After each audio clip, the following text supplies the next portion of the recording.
Hi, I'm Tim.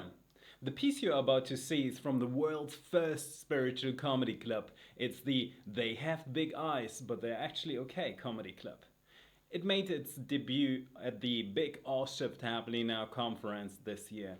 And it's based upon a real true story that the community experienced earlier this year in Italy, where each year we have sensational meetings and I get to teach our community how to modulate energies in person while enjoying the most beautiful part of Italy and, well, espresso.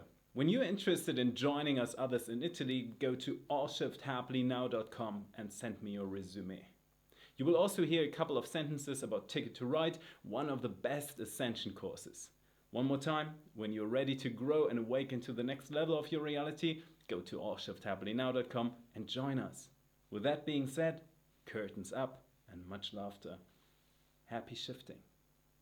Everyone! Welcome to the very first spiritual comedy club in history, at least the first one that I know of. Thank you so much. I'm excited for that. I very much am.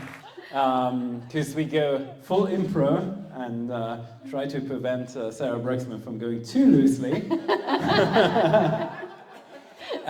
The reason why we do have a comedy club, well, multiple reasons for that. First of all, I think whenever I scroll through Netflix, there's so much stuff on there that I don't know, there's nothing that I would want to watch because comedy is often about stuff that I do not want to resonate with. So I thought we need a spiritual comedy club. But also there's a second thing that has to do with something in Italy that happened, which I'm going to tell, and one very special person that is in our community that I got to meet too. So the first thing that I'm going to tell, and a lot of you have either heard this story before. Oh, by the way, because this is on camera, and some of you might not have, I've not told that story before, but I do wear some stuff that I got as a gift. I'm really happy about that. So I'm wearing these alien socks that I got in Italy. I thought this is the perfect opportunity to do so. And I really got this cool jacket that Naomi and Joe brought for me. So thank you so much for that. So just to respect these and to honor these gifts that I sometimes give, it's no invitation to give me ridiculous gifts, okay? I have one pair now. It's enough. Thank you. But I really want to honor that, and today we also got so many special and beautiful things, and I'm really honored. Thank you so much for that. The story is, once a year I make this Italy retreat. It's a beautiful thing. We go to Lake Garda. It's an amazing scenery with a lake in the valley. You can look down on that and the hills. And so also like a very spiritual and intimate situation too. It's a eco holiday. It's really nice. And again, it's only 20 people, so I get to collect the right people for that. I choose them. And last year we were in Italy, and usually I design the Italy retreat for everyone who wants to learn how to modulate energies. Because with a lot of people, like here, it's really hard to teach people certain things in detail. But in Italy, we wake up, we get this. It's the only time I drink coffee, by the way. You have to. It's an Italian law. It really is. We do some energy yoga. We do some other stuff. The food is amazing, and we also get into how to modulate energies. And we do that in a pair, friendship, couple kind of situation, which is, I think, very cool. I really resonate with that a lot. But people usually ask me, hey, Tim, can we do a contact thing? And normally I don't do that, because I have done that in my private life 3 times. One time it was with my guinea pig friend, Chris. Shout out to Chris, wherever you might be right now, because he has interesting stories about his youth. I remember that as a child, really young in age, I think 3 years old or so, he came to me and said, I come from that constellation. I'm here to uplift humanity. I remember that. He doesn't. But he has also wild experiences sometimes. Sometimes he said, came to me and said like, last night was really strange. I was laying in bed and I heard footprints downstairs. And then they came up the stairs and it stood in front of my bedroom, but then it snapped and nothing was there anymore. I think it was a dream. I thought, no, I don't think that's true. I don't think that's true.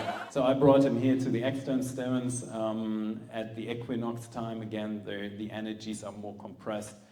So we were actually able to connect to being 6 in a visual way. He had all these really intense encounters, which was beautiful. It helped him wherever he might be right now. But 2 times I also had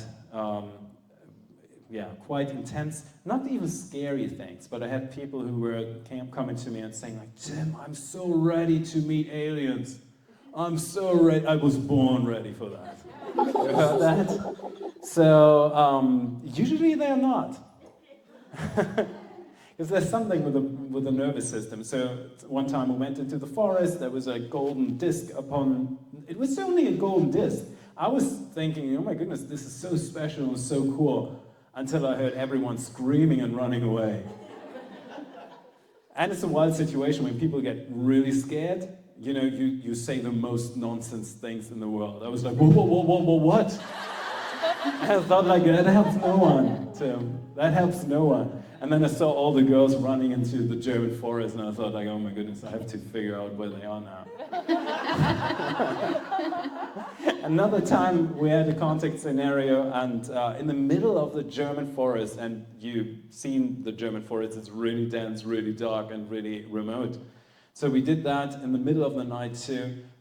We were using, well, Chris was using the pointer, which not all species like. Some find it funny, some like it, for someone it's okay, and some really don't like that because they feel offended by that. Cultures are differently. So we were doing that in the middle of the night. We were contacting and saying like, we want friendly contact now. And in that very moment, 5 guys came out of the bush like teenagers and were saying, you called us? And everyone was so like frozen scared, like, what's going on, you know? And later on, we then had another contact thing where I did it like privately, and the message came through, and the ETs were actually in that contact scenario telling us, we wanted to test you. There are avatars on this planet that are basically, you know, hollow figures, and we can get our consciousness into that, and we can actually project ourselves into that and utilize them. Yeah. But apparently you're already scared when it's your own tribe. So we thought it's not a good idea to materialize and say hello. Well, something happened in Italy. We had this night in a tent, and one time we did it, and we had, you know, I created something out of cupboard. You can do it. It doesn't really need, you know, sophisticated technology. The most important thing is your mind and how you relate and communicate with the reality around you. So we had this one contact, and a beautiful species came through. They had no idea of what comedy actually meant. The second day, none of our things worked, but instead a reptile species decided to take control over one person that was sitting with us there. And she was getting weird and acting weirdly and getting up and saying, there's a species coming through and wants to talk to us. It's a reptile species. I think they're harmless.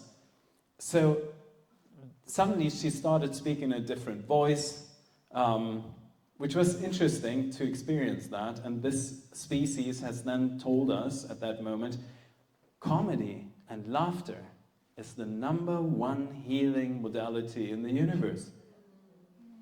It just is. You can't actually be mad about anything when you're historically laughing about it. When it's funny, it's funny. When you're happy, you're happy. You can't be mad at anything, and some situation turn, as the Greeks would say, from tragedy to comedy over time. It just takes time sometimes to look back at something, and then you laugh at it, or about it, and you feel relieved. So they wanted to make us laugh, and they filled the tent with some kind of frequency which was really wild. It took 19 minutes, and we were really laughing hysterically, like ayahuasca type of laughter, you know? It was insane in a way. I think Cindy recorded that, and it was 19 minutes until they say, I think they don't have enough. Yeah, I think we should do it more. And then something happened, and we laughed even more for like 3 minutes until we really could. We had tears in our eyes, and it was really, really weird. To be honest. However, it was also an interesting thing, and they said, hey, we're sick and tired of being accused of being, just because they're reptiles, that people fear them. They say, literally, we have big eyes, but we're actually okay. So we call that the They Have Big Eyes, but They're Actually Okay comedy club tonight. And in preparation for this, and again, they have this thing of like, filling the room with frequencies, and I'm very, very sure that... Maybe it's them. Oh, they're communicating with us? Oh my goodness. Told you my electronics started freezing. There we go. I was just about to say they love to play pranks and just take over things and just make aware that they are here. Which is kind of crazy. Because something happened to the cookies.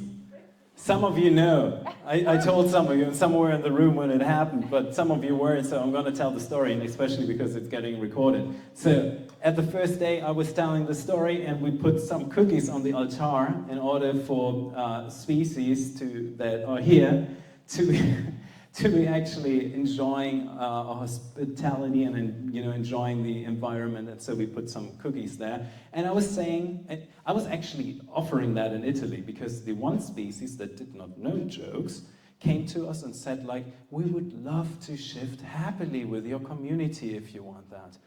And I was touched. I thought that was one of the most beautiful things I've heard. I said, of course, everyone here would love for a nice species to shift with us happily, 100%. There are a lot of beings here that want to shift, and we include everyone who does so. And then I said, out of a joke, we're going to put some cookies in for you. And they were saying, oh, that's very nice, we can't eat them. We're not actually there, we're actually watching you from a certain device. And so they took it very seriously, and I said, like, it's a joke. And they said, what's a joke? And then I realized some species have no idea what a joke is, and that's interesting. So, but to keep my promise, and because it means a lot to me that these species are here and that are, having a good time too, and maybe they're learning some comedy with these humans and beings here in the room right now. So we put some cookies in here. Do you know what happened?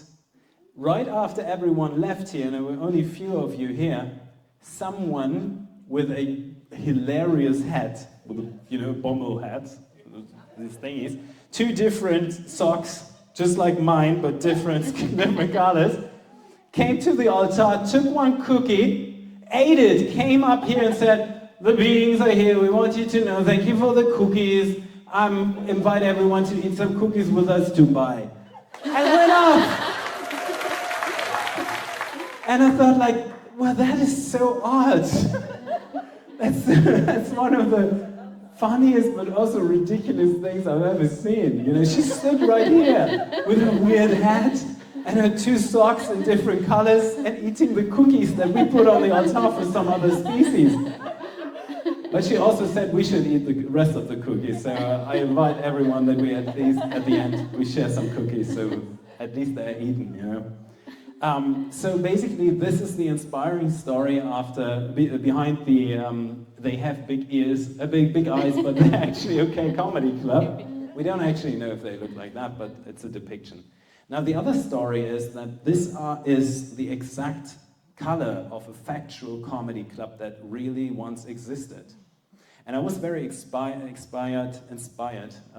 by a person Inspired by by a person who I met in Ticket to Ride. And a lot of you have done that, and it's a fabulous course. We really have spectacular events, but also something that I personally take a lot of joy in is creating journeys for beings. It's just something that is like something that's just my thing. I just love it. And I love to, because I used to be in these fields where some of my abilities that I look into situations and I see patterns was used for strategic stuff, and I don't know, that doesn't resonate with me anymore. However, I do see potentials in beings. And it's just very joyful for me to then make something happen for these beings. It's just something, it feels like, I've been blessed to be a part of your journey and the ride per se. It means a lot to me. So one being was very, very special because she came to Ticket to Ride and she actually worked in one of the VIP spots with us. And that means that I get to create something for that person that we're working with. So whatever their desires and wishes is, I help them psionically and give some mental exercises to make it happen. And she said she wants to, at one point, stand on stage and speak to her spirit tribe. But thank you, that's so cool. But she also inspired me because she said she had a comedy club in Texas. I think it's Austin, right? San Antonio, an hour away. Okay, San Antonio, Texas. Yeah. Close, okay. Well, European here, I'm sorry. So apparently in Texas, in San Antonio, a comedy club, and I thought, like, wow, that's the coolest thing I've ever heard, owning a comedy club. Like, how cool is that? And she said, like, yeah, it's actually my dream. However, there's like, a lot of alcohol and, not always the right energy in those clubs. So she became a powerful healer, which I very, very much adore that you took that path. It's really needed and very, very helped and supported. But I think that comedy is still her life. I really do think that. I see that in her, and I created a mental exercise for her, and I know she did it a lot, where we visualized she's standing on stage in front of her tribe. And I'm pretty happy that I can make that happen. So give it up for applause for Marsha!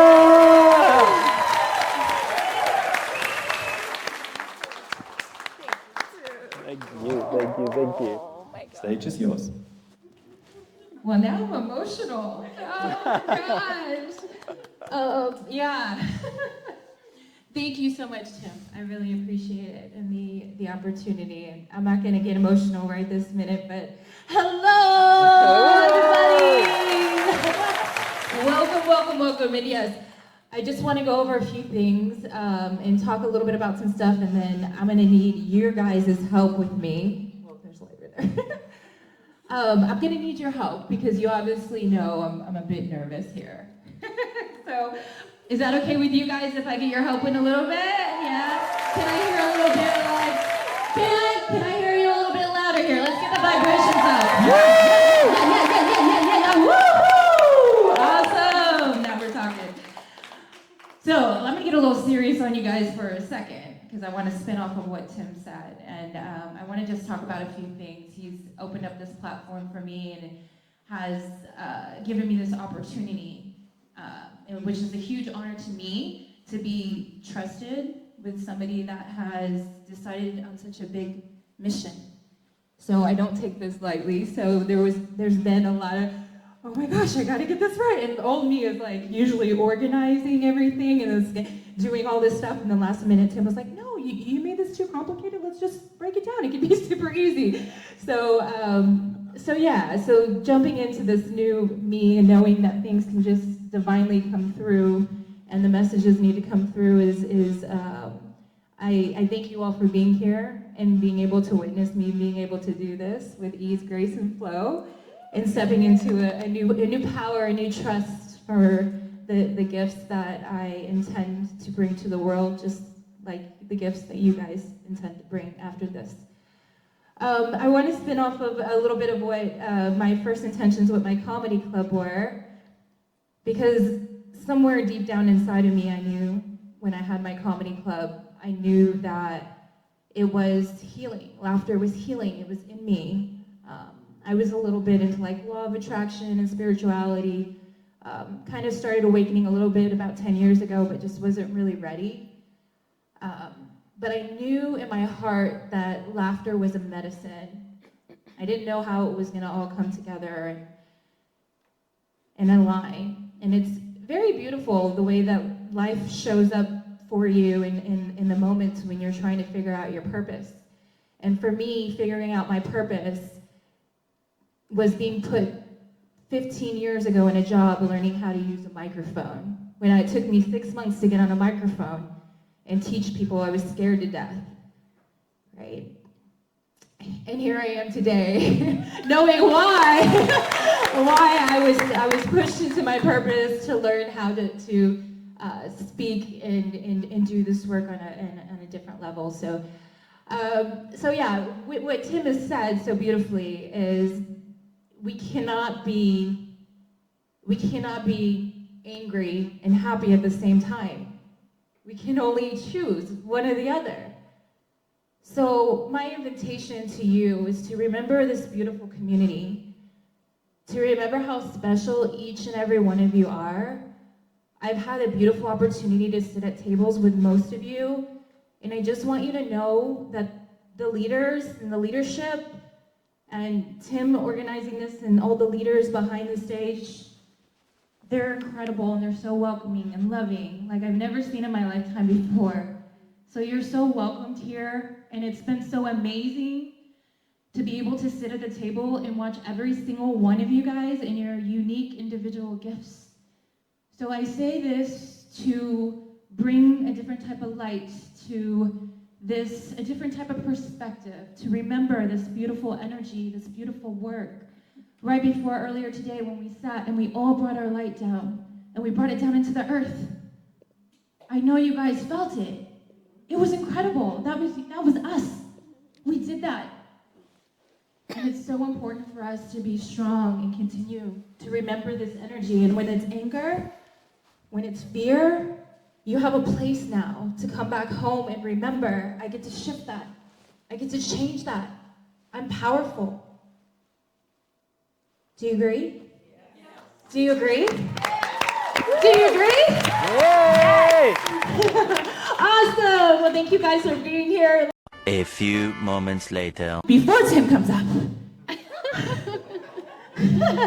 I just want to give my deepest gratitude to Tim. Tim is one of the kindest beings and the biggest hearts that I've seen. And I really, really, really admire and inspired by his work. And I feel like he deserves the loudest as you can welcome me for his first debut. Everybody, Tim.Tactics!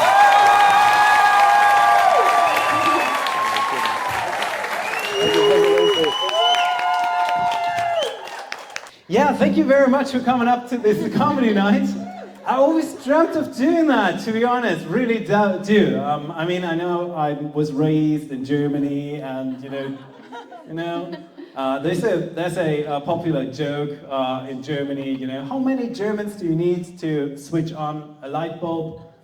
One, because they don't like jokes and they're very effective. So that's how things go in Germany, and I've spent quite a few years here, and actually I found it super inspiring to go to the US because things are a little loose there, it's different, and I like that very much. But there is one time when I thought, I was with friends, going out and stuff, and then there was like this flyer saying, "Open mic night comedy." I thought like, wow, that's so cool. I never knew that there's like an open mic night in my city, in the city that I used to live in. I'm not living there anymore. So I thought like, wow, that's so cool. So I took my phone, I thought like, I get prepared for that. It's an open mic night. So I came there and said like, hey, I'm Tim, I want to tell some jokes on stage. And he said, do you have papers? I said like, what do you mean papers? And he was like, yeah, we don't take any artist that doesn't come with papers. Like, what the heck are you talking about? This is an open mic night. What type of papers do you want to know from me, you know? Like Clowns University or something? I don't know. But there's something about that. So they were expecting me to come up with like paper-wise what I would transform into jokes in front of the audience. And I'm pretty sure that that's very German type of definition for an open mic night. I'm pretty sure there is, you know. I was like 2 stamps away from becoming a professional comedian, you know, but I barely made it, I guess, to the comedy thing. So in that very moment, I was like quite angry in that way, because I had all these impressions in my mind, you know, standing in front of an audience and telling some of the ridiculous stuff that I've experienced, being on this planet. It is kind of ridiculous, right? Isn't it? I mean, it is. If you really think about that, you know, how weird must it be for other species to observe this? I mean, not this night. This night is awesome. I love it very, very much. But some of the stuff that's just happening on this planet is really weird, and particularly in Germany, where things are really getting crazy. Like, if you think about like a dog, they would never, I mean, some dogs wear shoes, but it's not them putting them on, it's a human bringing them on, you know? Why? Why is that? And humans are really awkward in a way that we behave on this planet in many, many, many ways. I had that, I don't know if that was like an obsessive thought that I had, or if that was my higher consciousness kicking in and saying like, Tim, you're really wrong in these meetings sometimes. But at some points in my career, I was sitting with highly, how would I put that, you know, like known people, you know, like people who are like, I made it, I made it, you know. These types of people, you know, that have like stickers on that says like 4 general, like, or 4 stars or something like that. And you think like, who gave that to you? Who put that crown on your head? Who made you the Monkey King? So sometimes there were these one-on-one situations where everything was very serious. And I had this obtrusive thought, sometimes intrusive thought, that sometimes came up where I thought like, I really want to bump his nose. Out of the blue, you know, you're sitting there in this situation room. You're just talking to one of the, you know, I don't know, president or like minister or something, and you think like, I totally could break his role by just freaking reaching out and bumping that nose. I never done it, but it came up so many times. And I think I could have broken that rule, like the role, because they are so much in their role that and you gotta hear us in the spiritual community talk about like, hey, you gotta be in that role, you know, you gotta live that role. Why? Because then you attract the situations.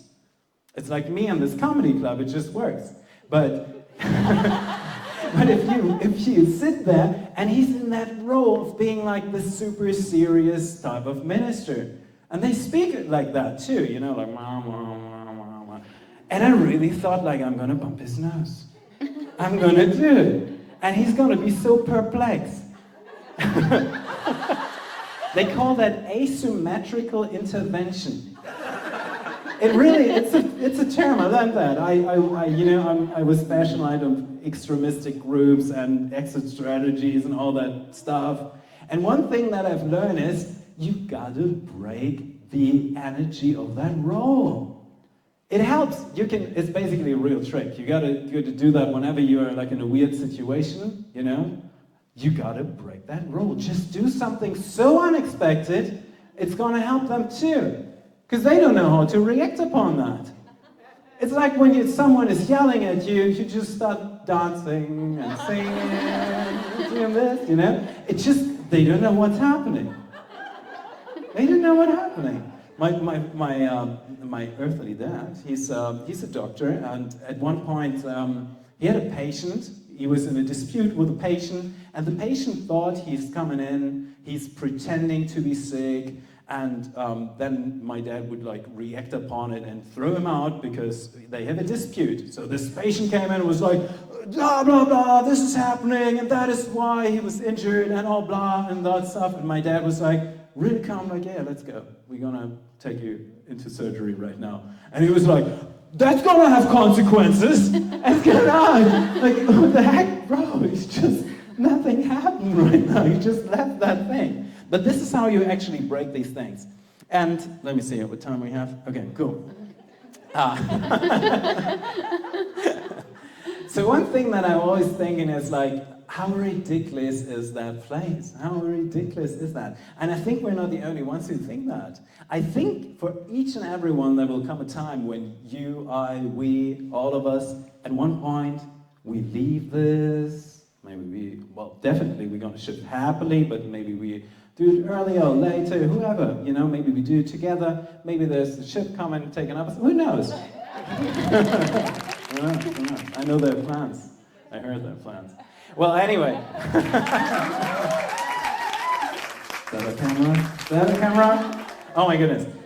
So I think at one point we're going to be somewhere and we're just looking back, you know, and I'm going to look at Sydney and say like, hey, you were on Earth too, right? And she'd be laughing, you know, like, oh my goodness, do you know that stuff? You know, all the posts, like all the mail you get. I don't know if that is a German thing. It's definitely not a thing in different other countries, but it's definitely in Germany you get mail all the time for all stupidity, you know. You do. I think it's a German thing. Because you get it too in the US. Yeah. Okay, you know where you don't get that? Afghanistan. You don't get that in Afghanistan. I know that because at one point when I, was kind of like the outsider in the program, I got a new thing that I was working on. I felt a little bit of disgrace because apparently I was troublemaker or something. I don't know. like what is that? This guy wants to bump the general's nose. I think we should give him a new job. So I was dealing with the refugee crisis in Germany, and there were certain other cultures coming to Germany. And one of the cultures was Afghani people from Iran, people from that area, you know, and they don't have mail. They don't have a freaking mailbox. None of them. They also don't know what driver's license is, which is kind of a problem in Europe, especially in Germany. You should have a driver's license before you do taxi driving. We had that more than one time, isn't that crazy? Well, anyway, and the thing is, and I realized that something is wrong about these Western cultures and their mail, is when they came here and they really started worshipping mail. And they couldn't read the German language. So basically what they did is whenever there was like this thing where like these refugees came on, they would come with baskets full of stuff, including like leaflets and the pizza flyer and everything. Because they really believed that Antonio's Pizza, giving you weekly best offers, would be sent by the government. They think that way because they do not have a mailbox. And I thought, like, if integration on this planet really works, we should learn from them. We should learn from them. Because there's no reason in the world that we should all get all this mail stuff. And it's contributing to that role. And basically, you can't bump a nose of a letter. It just doesn't work.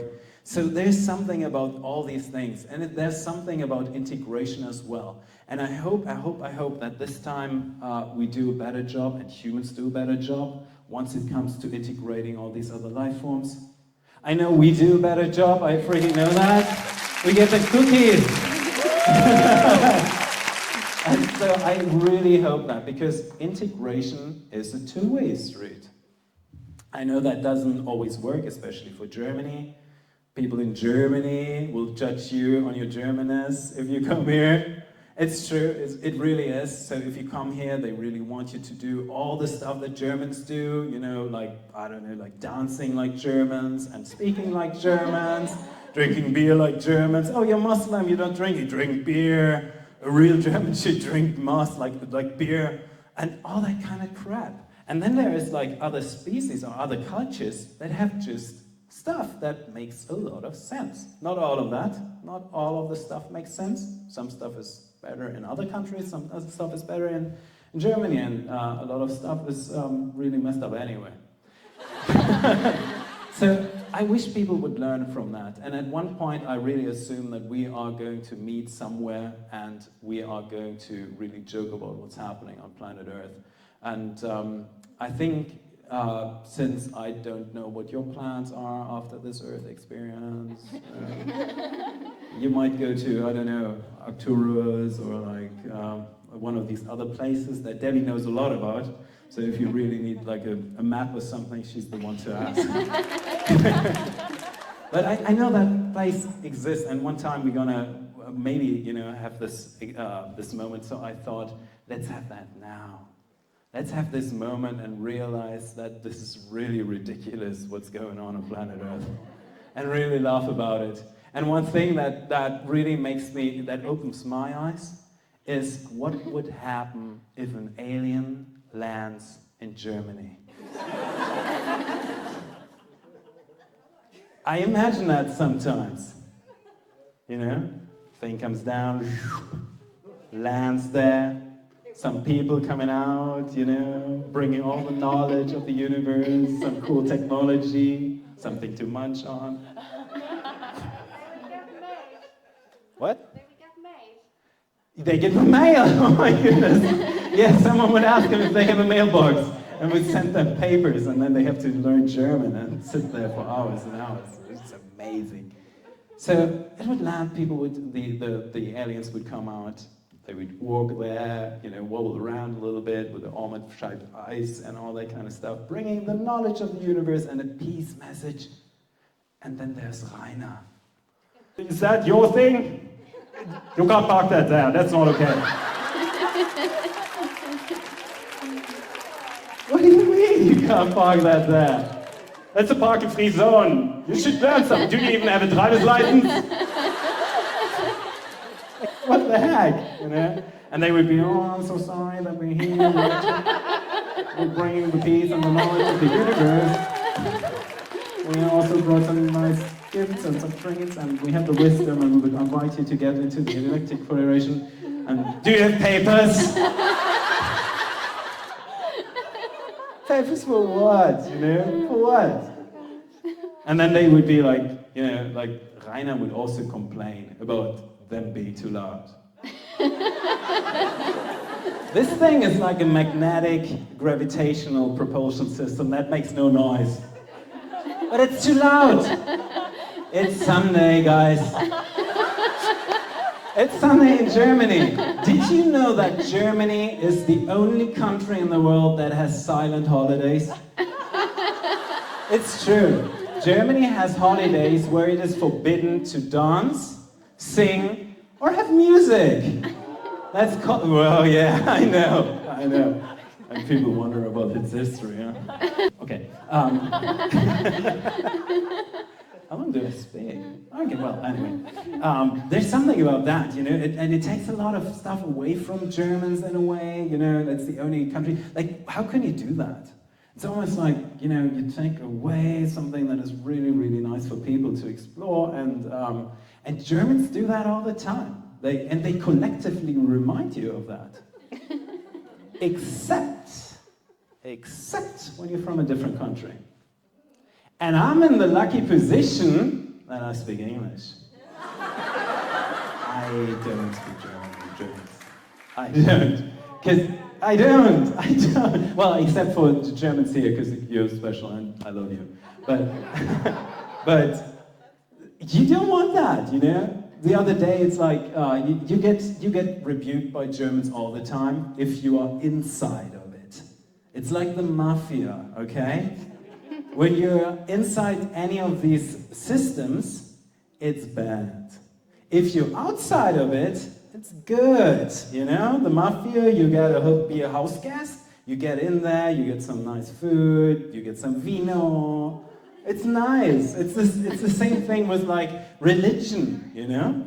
They say like, hey, if you join a religion, you know, you get a nice house, God loves you, we sing, your soul gets really nice into heaven, you get 72 virgins. Which is a very concrete number, I gotta say that. I don't know, that's nothing you make up, right? It made me think sometimes. When I saw the leaflet, I was like, 37, it's 32, it's not like, 72. I was like, that's a very, very, yeah, that's an interesting number. But once you get there, and I had so many Muslim friends here in Germany, because at one point, I basically, I don't know, I ended up with these people, which are loving people, for multiple reasons, because Rainer and his friends, since I stopped drinking beer, they didn't want me in their group anymore, you know? Because, oh, what's wrong with Tim? He's not drinking beer. Is he German? Does he have papers? So I hung out with like lots of Muslim people, and I really love that because they are good people. They love their children.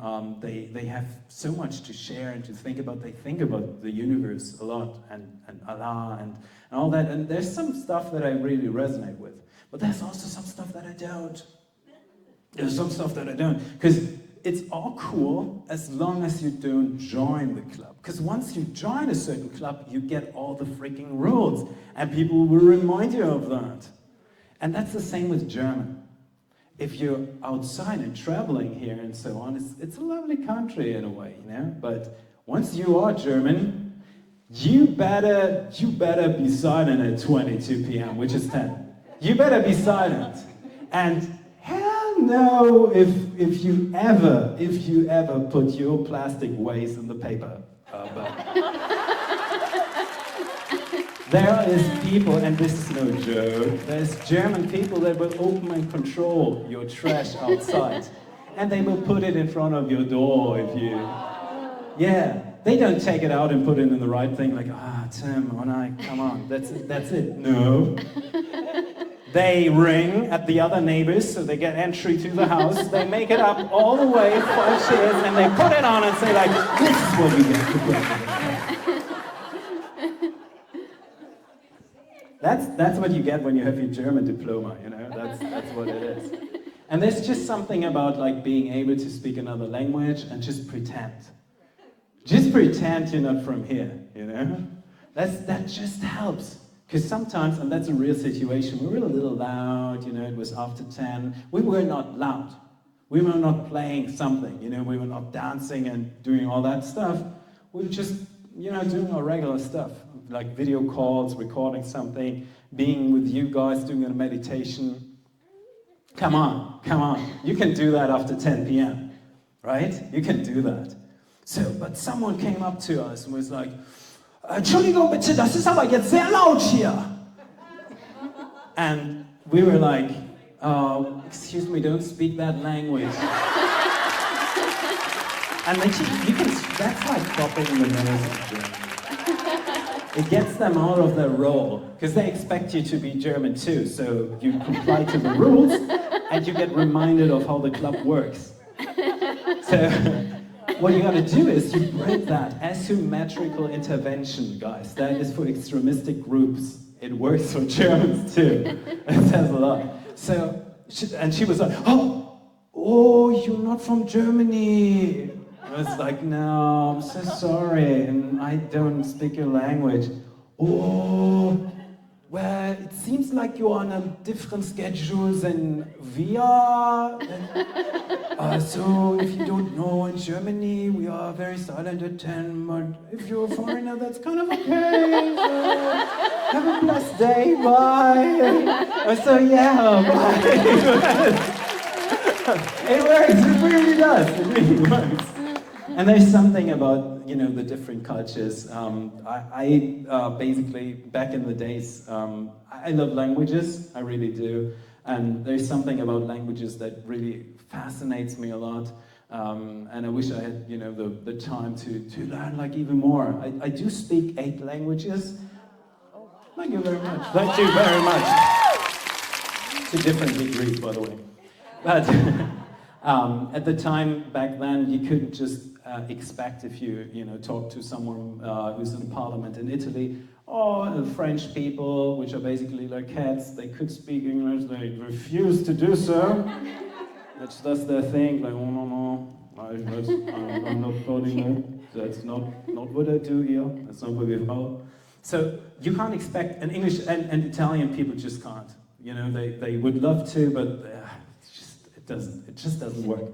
So you have to learn certain languages when you're working in these fields to communicate.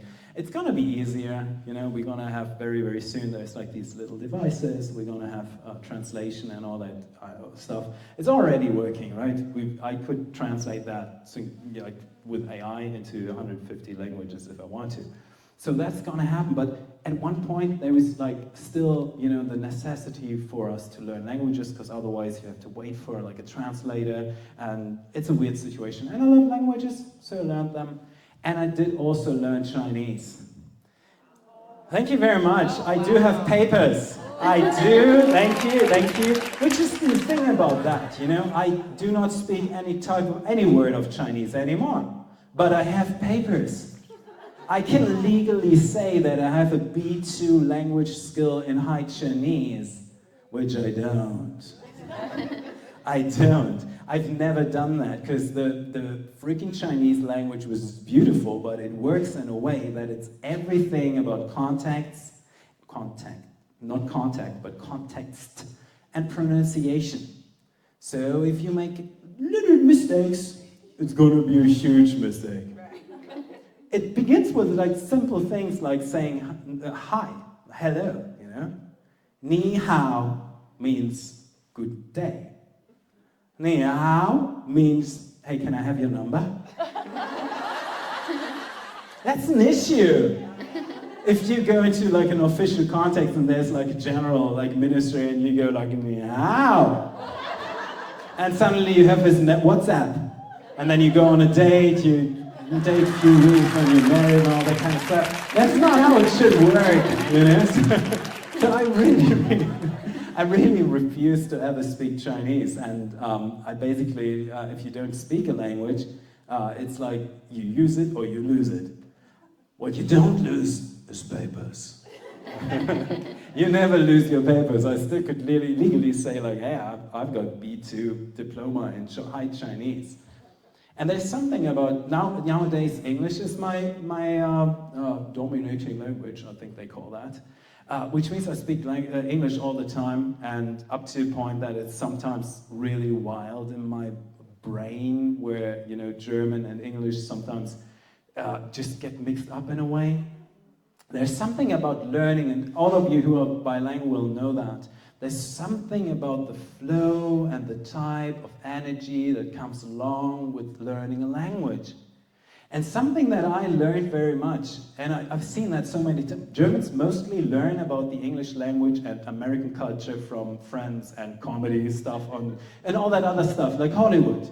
That's where they learn that, So what I've always seen there is when they say later, and I always thought that's an interesting thing. I want to learn how to do that. So in the beginning, when I went to America, I went there, and it's about the energy. I went there and I wanted to say goodbye, and it was later. And everyone was like, what do you mean? What's happening later? What's going on later? What do you mean? Just randomly later? What do you mean? First you asked that general about his number, and now you want to, what's going on? What's going on here?